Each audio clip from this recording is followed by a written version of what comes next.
Do you guys see how far the left fights for MS-13 members? Wait, no. You are fighting for that.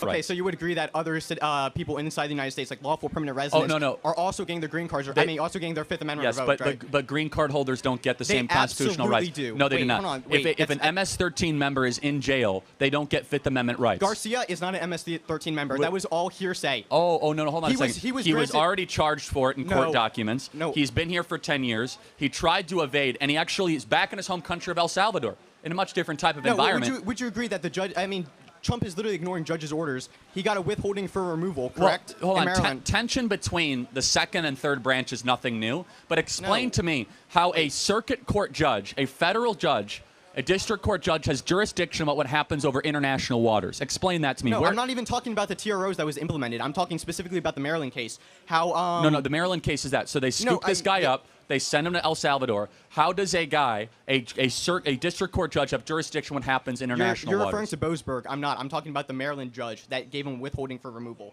They violated that completely. They took him out of Maryland. Hold on, no, you have to answer the question. The guy's in El Salvador now. Yeah, I know. But so then how does that judge have any jurisdiction over that? Because you're referring to Boasberg implementing the TROs. They're both.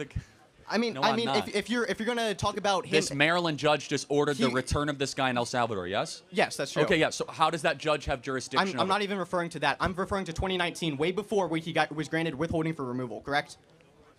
Okay, I'm not familiar. I'm not as familiar with that. He was granted withholder for removal.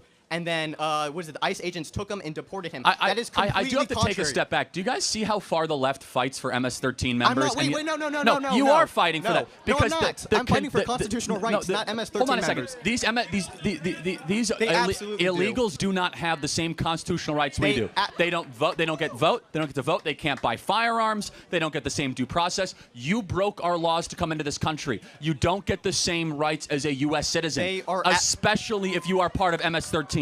Especially if you are part of an enemy occupying force. No. And what I find, and again, this is a left-wing tactic to try to slow down the deportation effort, try to make saying, well, we need to have human rights for all the people that are coming here. Where were the human rights for the student at University of South Carolina that was just killed? Or the human rights of Laken Riley that was just killed at University of Georgia? And the left is intentionally trying to make permanent the enemy occupation of our land, trying to use our own customs against us for people that have never cared about our customs altogether. It is a giant scam, and I hope the deportations continue at great pace. Once again, my